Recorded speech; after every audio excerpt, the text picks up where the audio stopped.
Welcome viewers. তো আমি কালো আত্মা চলে আসলাম আরও একটি নতুন এপিসোড নিয়ে। আশা করি পুরোটা সময় জুড়ে থাকবেন, তাহলে হয়তো বুঝতে পারবেন যে ঘটনাগুলো কতটা ভয়ঙ্কর। এই ঘটনাগুলো যিনি পাঠিয়েছেন তার নাম হচ্ছে হাফিজ। তার গ্রামের বাড়ি হচ্ছে রংপুর এবং তিনি ঢাকাতে কোনো একটা জায়গায় থাকেন এবং কাজ করেন। তো সরাসরি ঘটনায় চলে যেতে চাই। তো প্রথম যেই ঘটনাটি শেয়ার করব, এই ঘটনাটি ঘটেছিল তার মামার সাথে। তার মামার বাড়িটাও সেই রংপুরের মধ্যেই, তাদের গ্রামের কয়েকটা গ্রাম পরে। তো তার মামারা ছিলেন ৩ ভাই এবং তাদের বাড়িটাতে বেশ বড়সড় একটা বাড়ি এবং জনসংখ্যাও মোটামুটি অনেক, প্রায় ২৫-৩০ জনের মতো একটা জনসংখ্যা। বিশাল বড় একটা বাড়ি এবং মানুষজন ভরা। তো এরকমই তারা একদিন দুপুরবেলা খেতে বসছেন।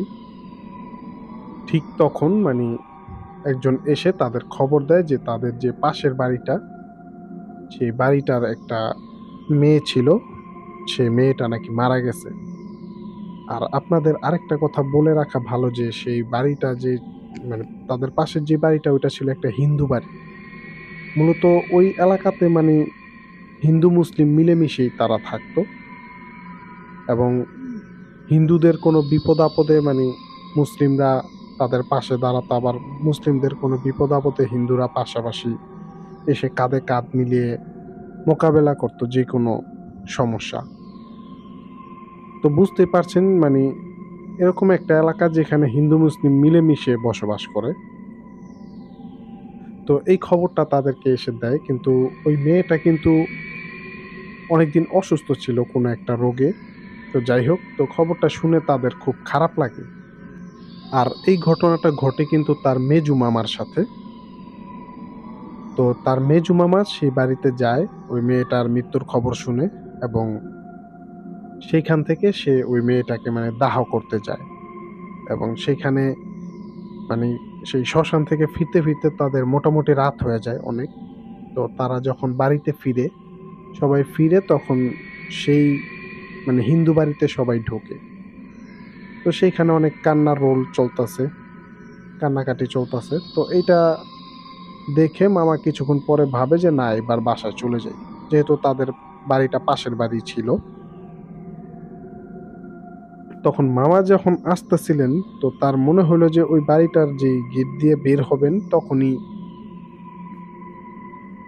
কে যেন অন্ধকার থেকে পেছন থেকে তার শার্টের কলার ধরে টান দেয়। তো পরবর্তীতে মামা দেখার চেষ্টা করেন যে আসলে এখানে কে আছে বা কে তাকে টান দিল, কিন্তু যাই হোক তিনি সেখানে পান না। তো মামা হয়তো ভাবলেন যে হইতে পারে যে এলাকার মধ্যেই তার কোনো বন্ধু বান্ধব হইতে পারে যে হয়তো তার সাথে দুষ্টুমি করছে। তো যাই হোক, সে ওই দিন চলে আসে এবং বাসায় এসে খাওয়া দাওয়া করে ঘুমায়। তো তিনি যখন ঘুমান, আপনাদেরকে যেহেতু আরেকটা কথা আগেই বলছি যে ওই বাড়িটা কিন্তু বিশাল বড় একটা বাড়ি। তো আর গরমের সময় ছিল, যার কারণে অনেকে কিন্তু বাইরে উঠানে মানে মাদুর বিছায়া তারা ঘুমাইতেন। তো ওই দিন গরম ছিল, মোটামুটি মাঝরাতের দিকে মামা উঠে বাইরে আরো তাদের বাড়ির সদস্যরা শুয়েছিল, তিনিও বাইরে শোয়ার জন্য আসেন। তো তিনি যখন বাইরে শোয়ার জন্য আসেন, তো তিনি চিন্তা করেন যে একটু হাঁটাহাঁটি করি, যেহেতু গরম লাগতেছিল অনেক। তো তিনি হাঁটাহাঁটি করে ভাবতেছেন যে একটা সিগারেট ধরায় খাবেন, খাওয়ার পরে তিনি যে তারপরে শুবেন, এরকম তার ইচ্ছা ছিল। তো তিনি যখন বাড়িটাতে হাঁটতে হাঁটতে যখন সেই তাদের গেটের কাছে যান, সিগারেট খাবেন ওইখানে যেয়ে, তিনি যখন সেইখানটাতে যান সিগারেট বের করেন, কিন্তু সিগারেটটা এখনো তিনি জ্বালান নাই। ঠিক তখনই তার চোখ পড়ে সেই হিন্দু বাড়ি যেটা ছিল তাদের পাশের বাড়ি, সেই বাড়ির গেটের দিকে, টিনের দরজা দেওয়া ছিল সেখানে। তো তিনি সেইখানে তাকিয়ে মানে অবাক হয়ে যান। তিনি দেখতে পান যে মানে আজকে যে মেয়েটা মারা গেছে, যে মেয়েটাকে তিনি নিজে ওই আরো ওই বাড়ির সদস্যদের সাথে যে মানে লাশ পুড়াতে গেছিলেন, সেই মেয়েটা মানে ওই তাদের বাড়ির মানে যে গেটটা ঢোকার যে জায়গাটা সেখানে দাঁড়ায় আছে, কিন্তু অন্যদিকে মুখ করে দাঁড়ায় আছে। কিন্তু তিনি এটা মানে চাঁদের আলোতে বুঝতে পারতেছিলেন যে ওই মেয়েটাই, মানে স্পষ্ট বোঝা যাচ্ছিল, জ্যোৎস্না রাত ছিল। তো এটা দেখে মামা মোটামুটি ভয় পেয়ে যান যে আরে বিষয়টা কি। তো তিনি আরেকটু ভালোভাবে দেখার চেষ্টা করেন, যে সেখানে দাঁড়ায় থাকেন যে আসলে কি ওই মেয়েটা কিনা, নাকি অন্য কেউ দাঁড়ায় আছে, নাকি তার মনের ভুল। তো একটু পরে হঠাৎ তিনি দেখতে পান যে মেয়েটা মানে একটা পর্যায়ে তার দিকে মানে ঘুরে তাকায়। আর ঘুরে তাকাইলো বলতে মানে কিভাবে তাকাইলো সেটা হচ্ছে যে ওই মেয়েটার বডিটা কিন্তু মানে অন্যদিকে ঘুরানো, জাস্ট মাথাটা ঘুরে গেল পেছন দিকে। মানে আপনাদেরকে হয়তো আমি বুঝাইতে পারছি যে মানে ঘাড় মটকায় দিলে যেরকম হয় ওরকম ভাবে পুরা ঘাড়টা ঘুরে গেল, যেমন তার বডিটা সামনের দিকে মানে মাথাটা পেছন দিকে। এমনকি সেই মেয়েটা ঘুরে তাকে বলে যে তুই যেটা ভাবতাছস আমি সেই, আমি মরি নাই, আয় দেখে যা, আয় আমার কাছে আয়, এরকম করে সেই মেয়েটা তাকে বলতে থাকে। তো মামা এই দৃশ্য দেখে মানে মারাত্মক ভয় পেয়ে যায় এবং সে চিৎকার দেওয়ার চেষ্টা করে, কিন্তু ওই অবস্থাতে তার গলা দিয়ে কোনো মানে শব্দই বের হইতেছিল না, এবং সেখান থেকে মানে তিনি যে দৌড় দিবেন সেটাও তিনি করতে পারতেছিলেন না, কারণ তিনি একবারেই ফ্রিজ হয়ে গেছিলেন ওই জায়গাটাতে। তো এই দৃশ্য দেখতে দেখতে একটা পর্যায়ে মামার আর কিছুই মনে নাই। পরবর্তীতে যখন তার জ্ঞান ফিরে তখন তিনি দেখেন যে তার ঘরের মধ্যে তিনি, এবং তাকে জিজ্ঞেস করা হয় যে কি হয়েছিল। তখন সে তার সাথে মানে ঘটে যাওয়া যে সমস্ত ঘটনা তাদেরকে বলে, একবারে শুরু থেকে যখন তিনি মানে ওই বাড়ি থেকে বের হইতাছিলেন, তার শার্টের কলার টান দেওয়া হয়েছিল, একবারে শুরু থেকে বিস্তারিত সব বলেন। তো পরবর্তীতে একটা হুজুরকে আনা হয় এবং সেই হুজুর তাকে ঝাড়ফুঁক করে। পরবর্তীতে সে আস্তে আস্তে সুস্থ হয়ে ওঠে। সো ভিউয়ার্স, এই ছিল প্রথম ঘটনা। এবং দ্বিতীয় যে ঘটনাটি শেয়ার করব, এই ঘটনাটি সেই হাফিজের বড় ভাইয়ের সাথে ঘটে। তো হাফিজের বড় ভাই কিন্তু বিয়ে করছেন, তিনি গ্রামেই থাকেন। তিনি একদিন তার শ্বশুর বাড়িতে যান এবং শ্বশুর বাড়ি থেকে মানে রাতেই আবার চলে আসেন। বেশি দূরে না, মোটামুটি কাছেই, হয়তো 20-25 মিনিট সময় লাগে।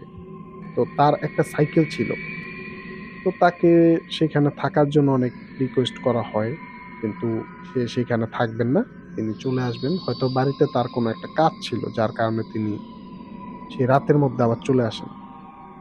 তো তিনি যখন আসতেছিলেন, যে তিনি আসার পথে একটা জায়গা পড়ে যেখানে অনেকগুলা বাস ছাড়া আছে, মানে জায়গাটা দিনের বেলাতে অনেকটা অন্ধকার আচ্ছন্ন হয়ে থাকে। তো ওই জায়গাটাতে যখন তিনি আসেন সাইকেল নিয়ে, হঠাৎ তিনি দেখতে পান যে মানে একটা বিড়াল তার সাইকেলের সামনে দিয়ে মানে জাস্ট মানে দৌড়ে ছাত করে পার হয়ে গেল রাস্তাটা। তো এটাতে তিনি একটু থতমত খেয়ে যান যে আসলে মানে পথের মধ্যে এরকম একটা বাধা, আর ওই বাড়ি থেকে তিনি যেহেতু অলরেডি আইসা পড়ছেন, অনেকখানি রাস্তা আইসা পড়ছেন, আবার তিনি সেখানে ফিরে যাবেন।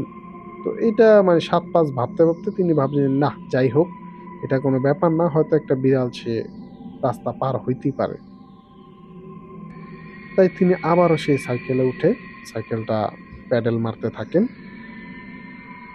এবং তিনি যখন সেই বাস ঝাড়টার কাছে আসেন, মানে হঠাৎ করে একটা বাস তার সামনে পড়ে যায়, এবং সে সেখানে অনেকক্ষণ দাঁড়ায় থাকে যে আসলে বাসটা কেন পড়লো।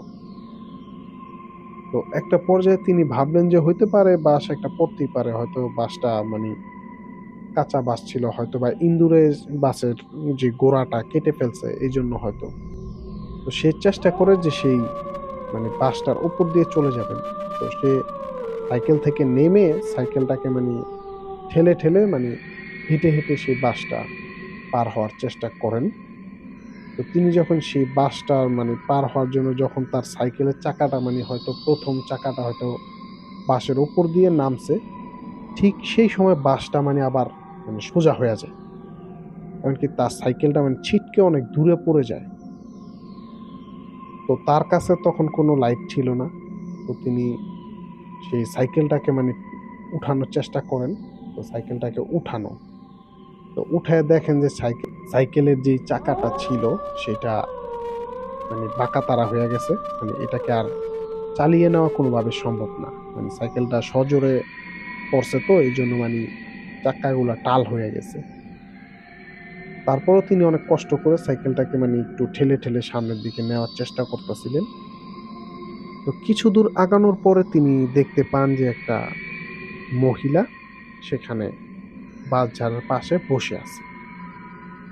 তো এটা দেখে মানে তিনি একটু অবাক হয়ে যান যে আরে এরকম একটা নির্জন জায়গায় একটা মহিলা বইসা আছে। তো তিনি সেই মহিলাকে জিজ্ঞেস করেন যে, "কে আপনি?" কিন্তু মহিলাটা গুনগুন করে কান্না করতেছিল। ঘোমটা দেওয়া, সাদা কাপড় পরা। তখন তিনি মানে মহিলাটাকে কয়েকবার জিজ্ঞেস করেন কিন্তু মহিলাটা কোনো উত্তর তাকে দেয় না। তো পরে একটা পর্যায়ে মহিলাটা বলে যে, "তুই কি তোর সাথে আমাকে নিবি?" তখন সে বলে যে, "আসলে আপনি কে? আপনাকে চিনলাম না, জানলাম না বা আপনার কি সমস্যা? আপনি এটা বলবেন তো আগে, তারপরে না হয় বুঝা যাবে যে আপনাকে নিবো কিনা।" তখন মহিলাটা মানে সেই বসা অবস্থাতেই মাথাটা উঠায়া তার দিকে তাকায় এবং তাকানোর পরে যেই দৃশ্যটা তিনি দেখেন যে এটা দেখার জন্য তিনি মোটেও প্রস্তুত ছিলেন না। তিনি দেখতে পান যে সেই মহিলাটা তার মানে ঠোঁটের ২ পাশ দিয়ে ২ টা বড়, বড় দাঁত বের হয়ে আছে এবং তার চোখগুলা একদম বীভৎস। মানে লাল আগুনের কয়লার মতো মানে মনে হইতাছে আগুনের গোল্লা ২ টা এরকম মনে হইতাছে। এবং এটা দেখে মানে সে মারাত্মক ভয় পেয়ে যায় এবং ওই মহিলাটা মানে এক লাফে তার উপরে চলে আসে। তার কাছে চলে আসে এবং তার সাথে ধস্তাধস্তি শুরু হয়ে যায়। এবং তার ভাষ্যমতে মহিলাটা মানে অনেক শক্তিশালী ছিল। মানে কোনোভাবেই তিনি পেরে উঠতেছিলেন না। একটা পর্যায়ে তিনি মানে অনেক জোরে একটা চিৎকার দিয়ে সেখানে অজ্ঞান হইয়া পইড়া যায়। তারপরে তার আর কিছু মনে নেই। তো ওই এলাকারই আশেপাশে হয়তো কিছু মানুষজন ছিল যারা তাকে সেখান থেকে উদ্ধার করে। পরবর্তীতে যখন তাকে সেখানে মানে তার ওই পাশের একটা বাড়িতে নিয়া যায়।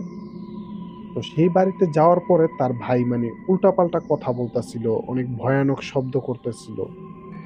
মানে বিভিন্ন ধরনের মানে উল্টাপাল্টা করতেছিল। যেমন মানে মনে হইতাছিল যে এটা সে কথা বলতাছে না, তার মধ্যে অন্য একটা কিছু।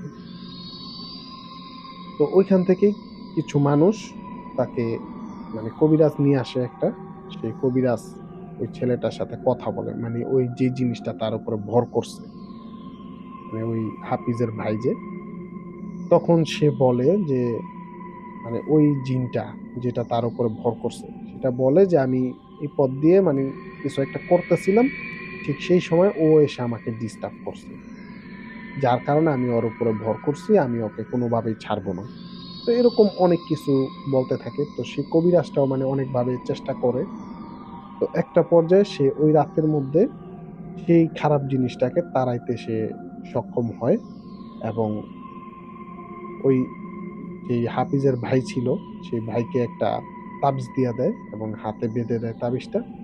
তো পরবর্তীতে তার জ্ঞান ফিরে পরের দিন সকালে।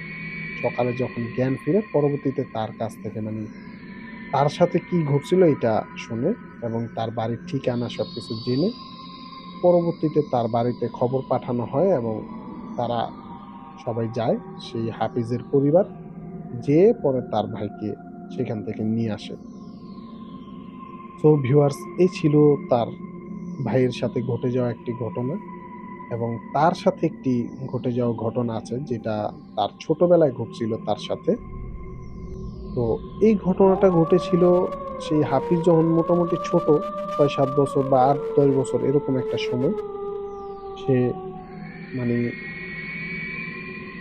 ওইখানে একটা মক্তবে পড়তো এবং প্রতিদিন ফজর নামাজ পড়তে যাইতো। যাওয়ার সময় তাদের বাড়ির পাশে একটা আম গাছ ছিল। সেই আম গাছ তলায় নামাজে যাওয়ার পথে সেখানে যেত আম কুড়ানোর জন্য,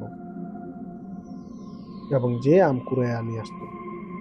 তো একটা সময় হাফিজ যেয়ে দেখতো যে আসলে আম পাওয়া যাইতেছে না, মানে কয়েকদিন যাবত মোটামুটি প্রতিদিনই পাইতো, কিন্তু মানে ২-৩ দিন যাবত সে কোনো ধরনের আম সেখানে পায় না। তো তিনি ভাবেন হইতে পারে যে সে আসার আগে অন্য কোনো ছেলেপেলে এসে সেই আমগুলো টোকাইয়া নিয়ে যায়। তো তার কথা হচ্ছে যে তার আরেকটু আগে আসতে হবে। তাইলে হয়তো সে আম টোকায় নিতে পারবে। হয়তো তার আগে কেউ নিতে পারবে না। এটা ভেবে সে ফজরের আজানেরও অনেক আগে উঠে সেখানে চলে যায় এবং আম খুঁজতে থাকে। তো এরকমই সে কিন্তু আম সেখানে আর পায় না। তো পরবর্তীতে তিনি চিন্তা করেন যে হইতে পারে যে আরো আগে আসতে হবে। নাইলে হয়তো সে আম পাবে না। অন্য কেউ নিয়া যায়।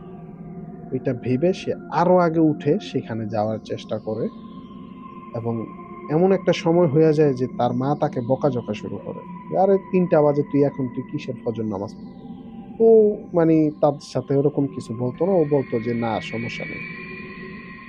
আর ও লুকায়, লুকায় অনেকটা বের হয়ে যেত। তো এরকমই একদিন ৩টার দিকে সে যখন বের হয়, যখন ওই আম গাছতলা যেটা সেখানে যায়, যাওয়ার পরে সে দূর থেকে দেখতেছে যে অনেক আম সেখানে পইড়া আছে, এবং সে একটা ছোট্ট ব্যাগ নিয়ে যায়, সে আমগুলা টোকায়া সেখানে ভরবে। তো তিনি যখন আম টোকাইতে যায়, তো তিনি যখন মানে অনেকটা ভেতরে যায় আম গাছতলা নিচটায়, তখন দেখে যে আসলে কোনো আম নাই। কিন্তু তিনি যে জায়গাটাতে দাঁড়ায় আছেন তার মনে হইতাছে ওইখান থেকে আরেকটু দূরে গেলে আম। অথচ তার মানে দূর থেকে মনে হইছে এইখানেও অনেক আম পইড়া আছে। অথচ সে সেখানে যেয়ে দেখতেছে ওইখানে আম নাই, আরেকটু সামনে অনেক আম। মানে সে যাইতাছে কিন্তু আম দেখতাছে না। কিন্তু দূর থেকে সে দেখতাছে যে অনেক আম। তো একটা পর্যায়ে সে এরকম খুঁজতে থাকে, বারবার ধোঁকা খাইতে থাকে চারিদিকে আম কুড়ানোর জন্য। কিন্তু আবার সে যেই জায়গাটা মানে ক্রস করে চলে গেছে পার করে, তো সামনে গিয়া সে যখন মানে পেছনে তাকাইতাছে, সে সেখানেও আবার দেখতেছে অনেক আম পড়ে আছে। মানে সে একটা ঘোরের মধ্যে চইলা গেছে। তো ঠিক সেই সময় তিনি দেখতে পান যে অন্য আরেকটা লোক, তার চাইতে একটু বয়সে বড় হবে, সেই লোকটা আম টোকাইতেছে। মানে সেই লোকটা দিব্যি আম টোকায়া একটা ছোট্ট ব্যাগের মধ্যে ভরতাছে। কিন্তু সে কোনো আম সেখানে পায় না। তো সে একটা কাজ করে যে ওই লোকটাকে ফলো করে, করে যাচ্ছিল, যে ওই লোকটা যেহেতু যেখান দিয়ে যাইতাছে সেখানে আম পাইতাছে, হয়তো আমি তাকে ফলো করে, করে গেলে হয়তো আমিও আম পাবো। কিন্তু সে কোনো আম পাইতাছিল না। তো একটা পর্যায়ে সে ওই লোকটাকে মানে ডাকে। সে ভাবে যে প্রতিদিন আইসা হয়তো এই লোকটাই আম নিয়া যায় আমার আগে আইসা।